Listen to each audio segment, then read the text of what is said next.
Getting underway always begins with properly loading the boat. The captain is responsible for every aspect of onboard safety, so take this as seriously as your other duties. If the boat is wet from dew or rain, be sure to dry all walking surfaces before the crew boards to prevent slippage. You'll also have a better day if your first mate doesn't sit on a wet seat. Whenever possible, hand the gear to someone in the boat. Trying to board with your hands full can cause you to lose your balance. Not a good way to start your day. When it's time to load your crew, make sure they step in carefully, one at a time, with you standing by to lend a helping hand to anyone who needs it. If it's a small boat, step in as near to the center as possible.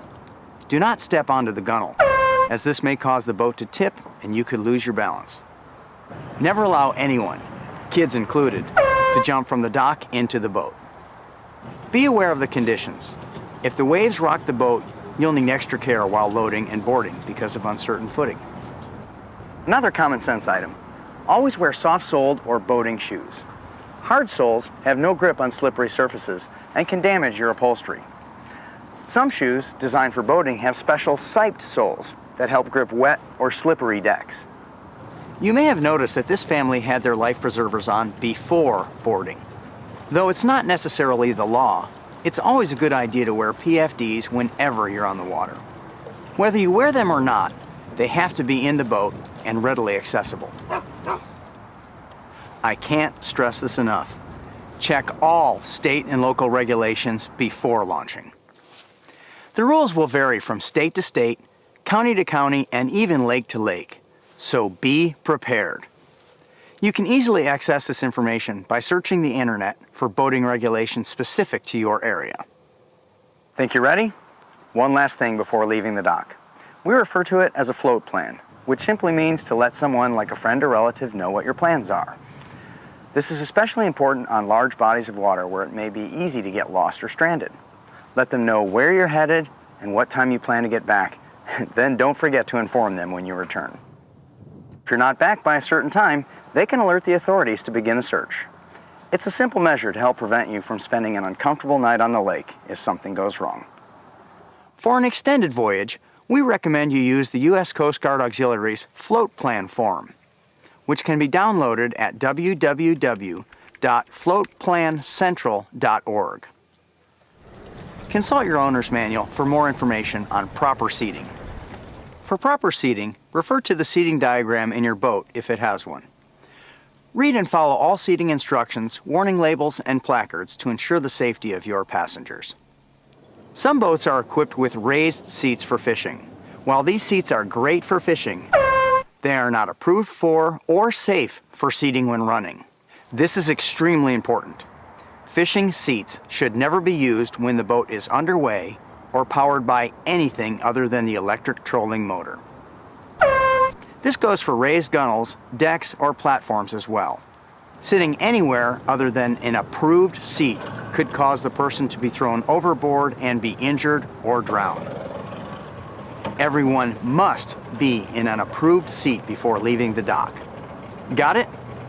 Everyone in an approved seat before leaving the dock. Remember, we're not trying to overload you with information. We want you to have a wonderful day on the water, and of course, that includes being safe. Once everyone has a safe seat and the weight has been evenly distributed around the boat, it's safe to leave the dock. By evenly distributed, I mean you should not be too heavy on one side or have too much weight in the bow or stern that could cause handling problems later. When you're ready to leave the dock, check for other traffic, make sure the path is clear, and ease away at idle speed. Never put the boat in gear if there are swimmers nearby. Depending on the wind and current, it may be easier to back away from the dock. Angle the engine away from the dock and then put it in reverse. Continue in reverse until you have sufficient room to maneuver. Remember that when in forward, the boat will pivot around the bow, so allow lots of room for a turn. If you're truly an inexperienced boater, it's best to take someone knowledgeable with you to help you with the basics of docking and maneuvering. A boat operates very differently from a car and is affected by winds and currents as well. So learning different techniques in different conditions is important to safe and trouble-free boating.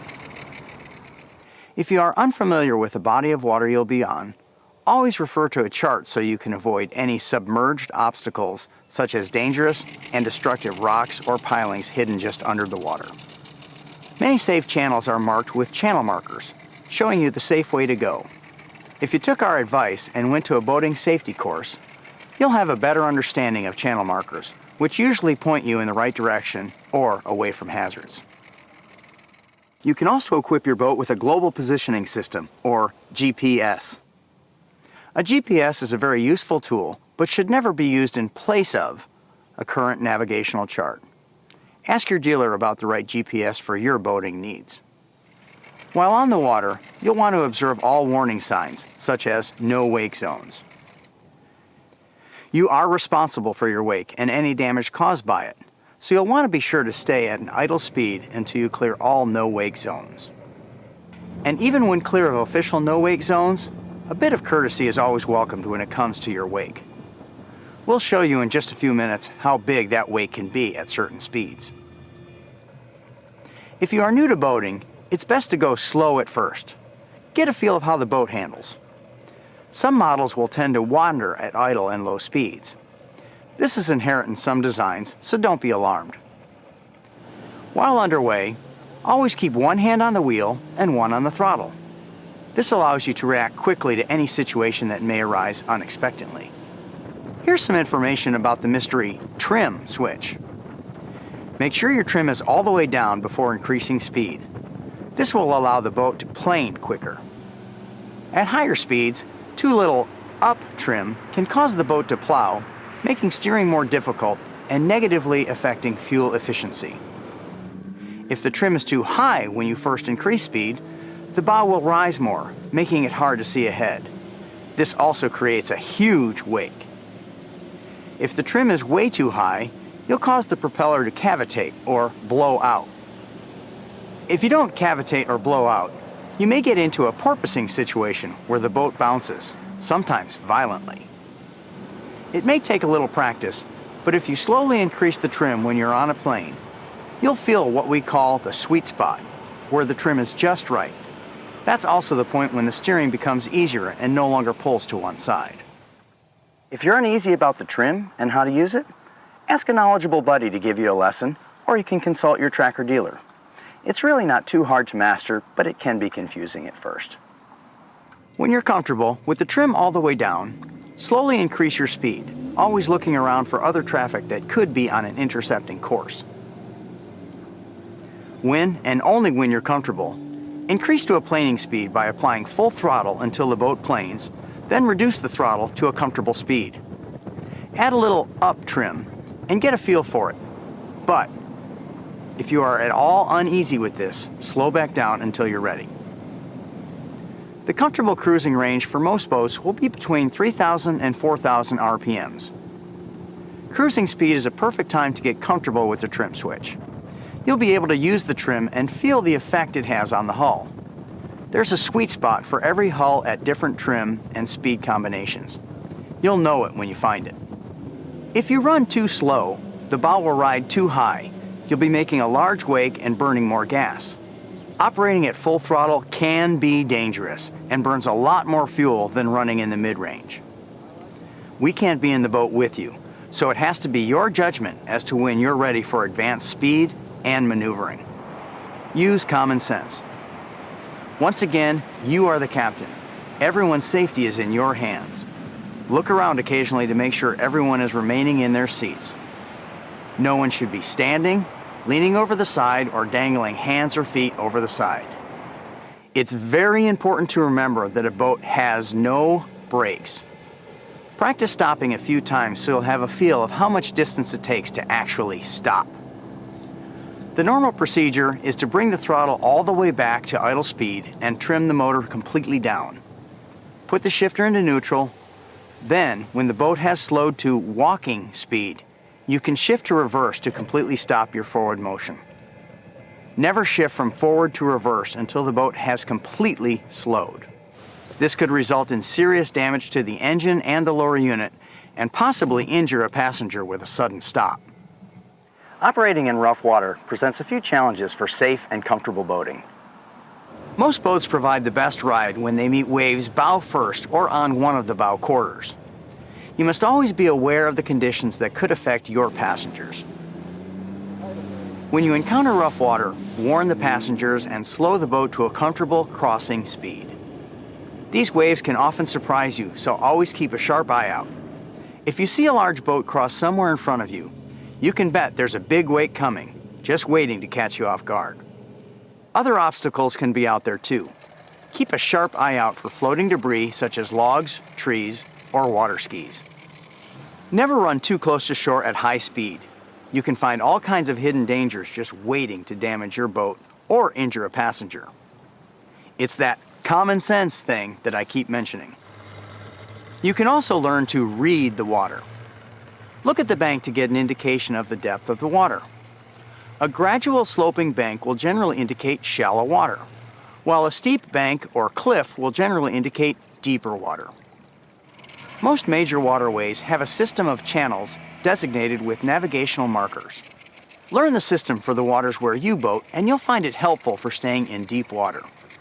The markers are usually numbered, and these numbers show on nautical charts and on GPS navigational screens, helping you keep track of your location. Markers are also color-coded red or green to designate which side of the marker you should be on.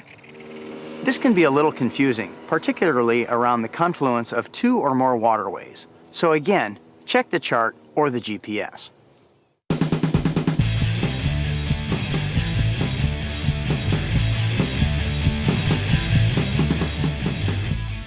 Tubing, wakeboarding, and water skiing add lots of family fun to a day on the water, but it takes added care to make sure these activities remain safe.